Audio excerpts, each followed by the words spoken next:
The only way to moving out of overwhelm, to having kids who truly, honestly, deeply love and respect you and will do anything you ask of them, anything you ask of them, the only way to do that is to start giving yourself that kind of love and respect, to start showing up for you.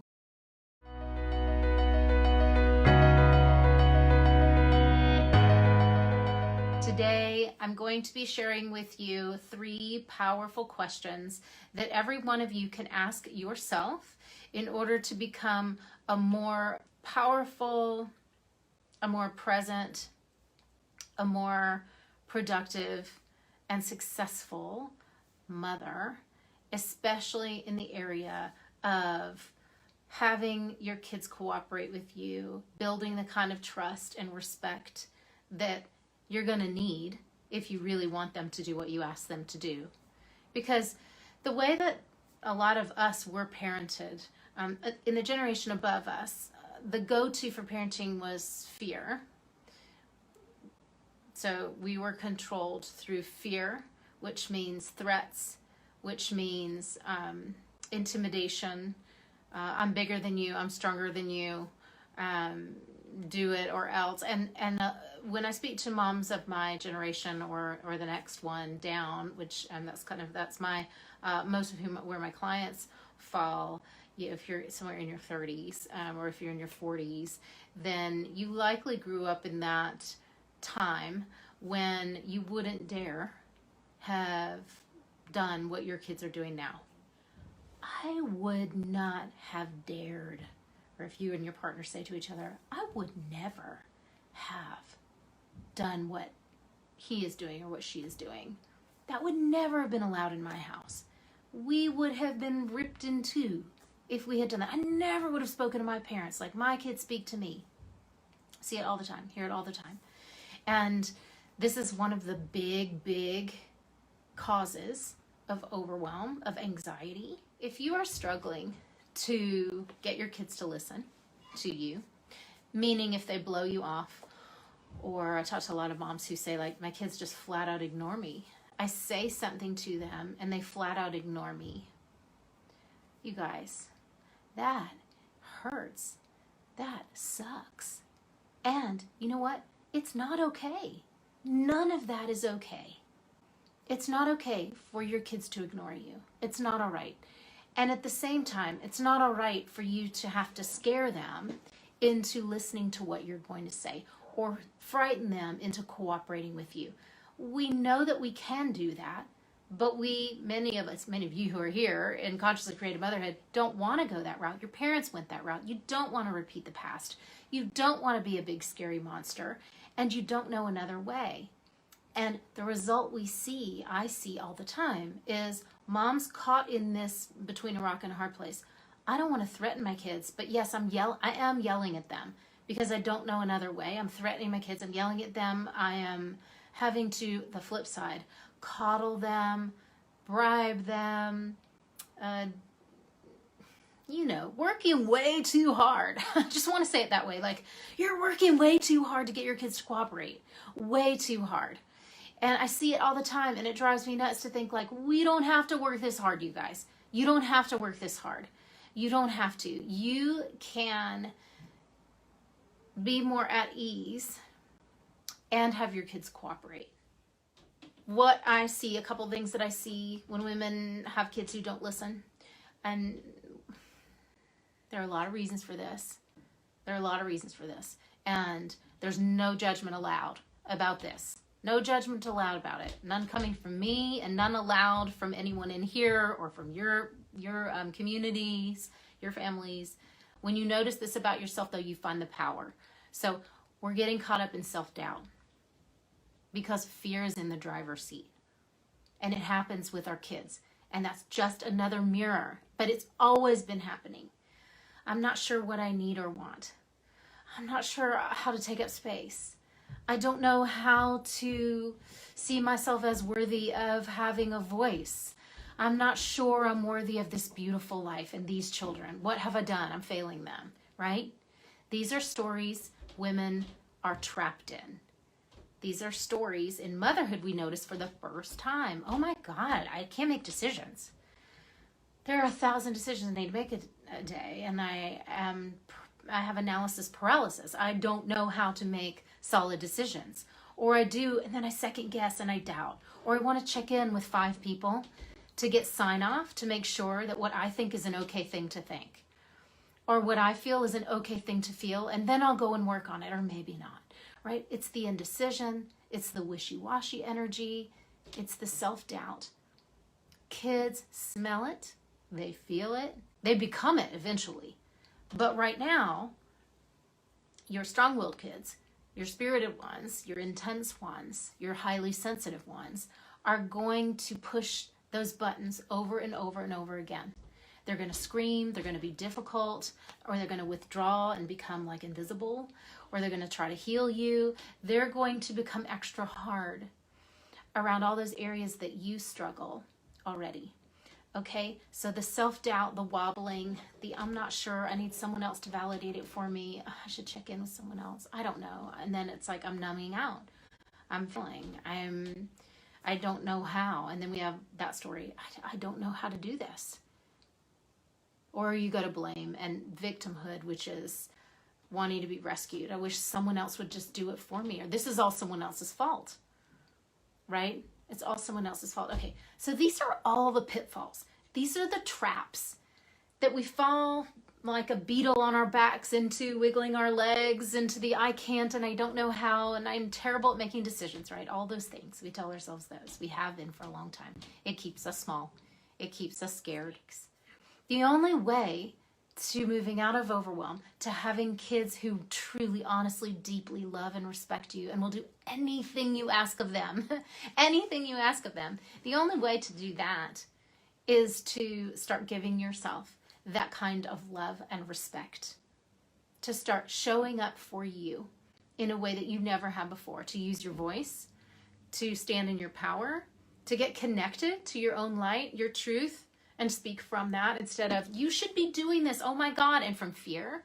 What is wrong with you? Oh my God, what am I going to do? Like, so many mothers are living in that realm of, oh my God, I just can't. I can't.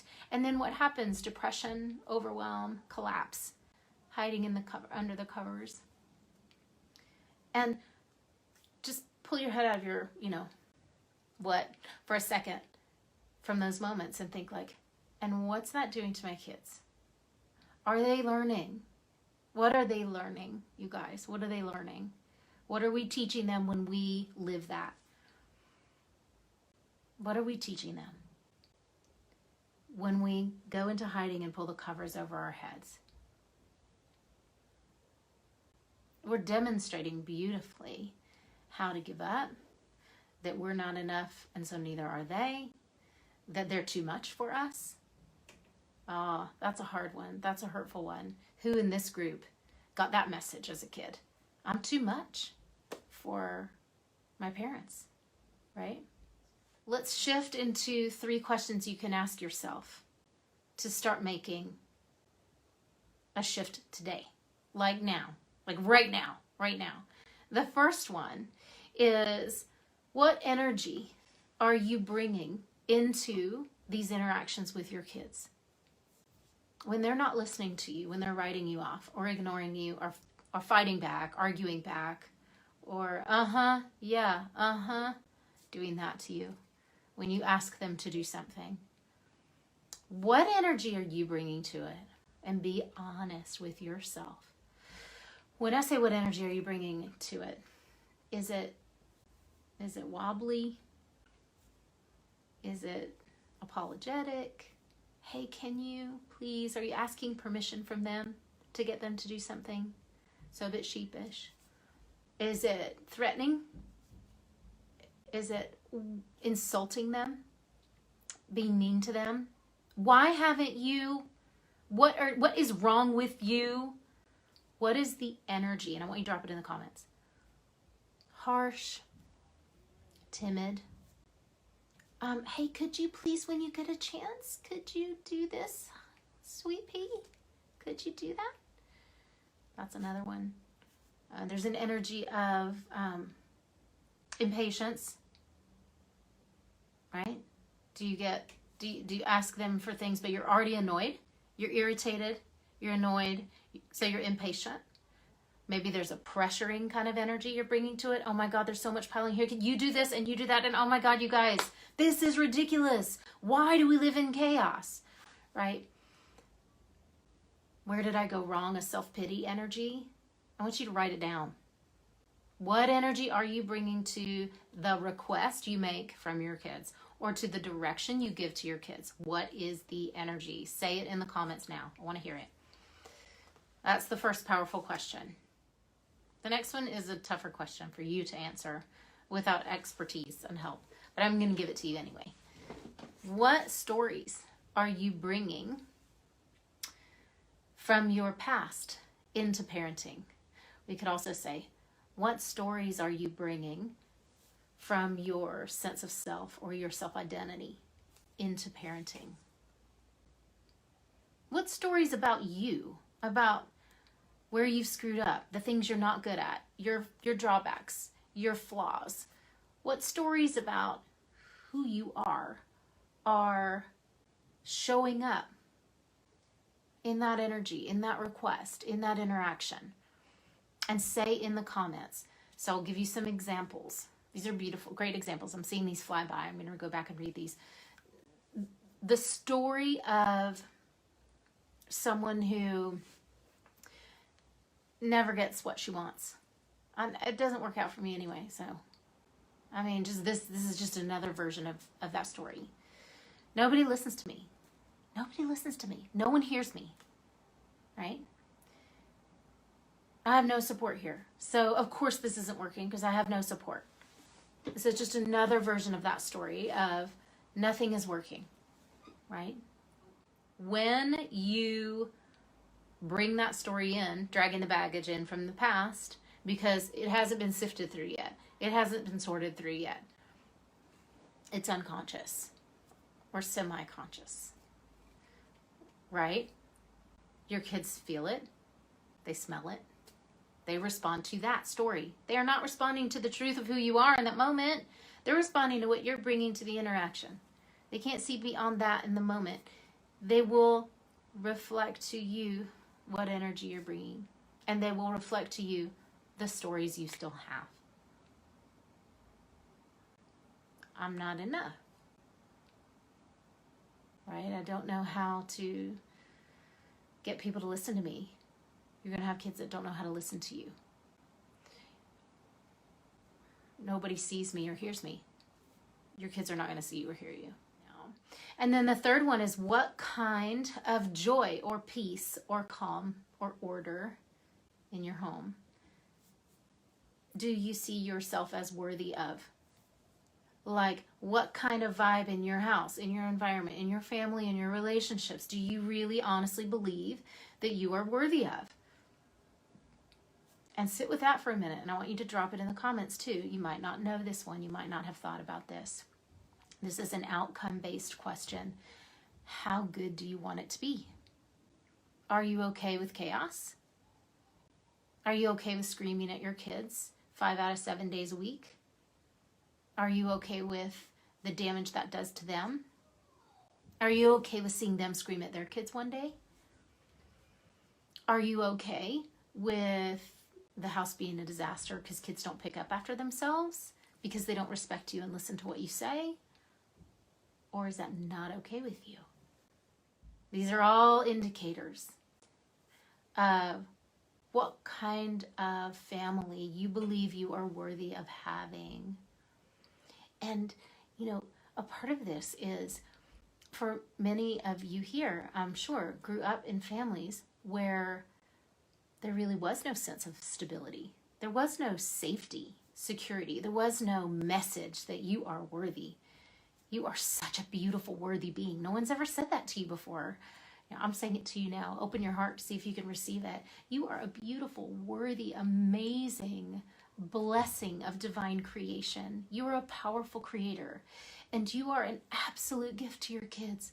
You are an absolute gift, and every day that you don't know that, take something from them that they are deserving of. They are deserving of. So I invite you to relax back into that knowing that You are more than enough. You are worthy. You are beautiful. You're divine light.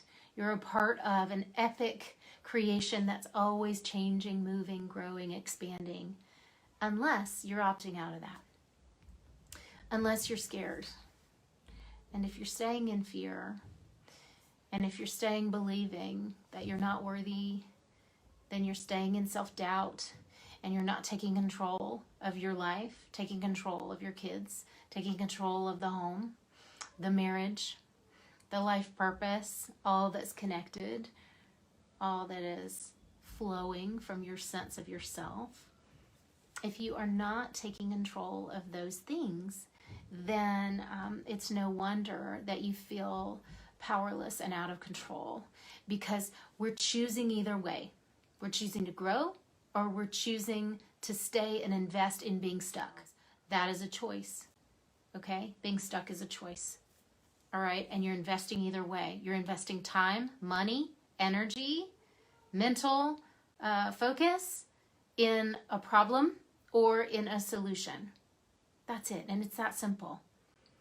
And so these 3 questions are ones that you can ask yourself right now to take action on how to start turning the wheels in another direction. What the heck are you waiting for? If you know that you're in suffering, you're clear about that. You're in pain, you're clear about that. But you're still dancing with this self-shaming thought or belief that says, I'm too scared to reach out for help because I should already be able to do this myself, or I don't want anyone to kind of laugh at me, or I don't want to be seen in my problems. Like, just get over that. Get over that. There's no having the result that you want without walking through that piece. And you know what? We all have to do it. Those of us who get to be in joy have had to do that. We've had to take those steps, and we've had to invest in ourselves.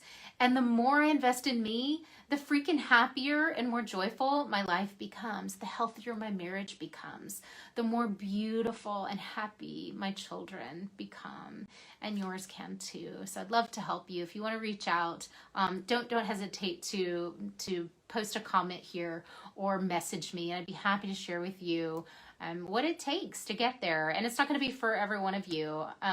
You know, I cannot tell a lie.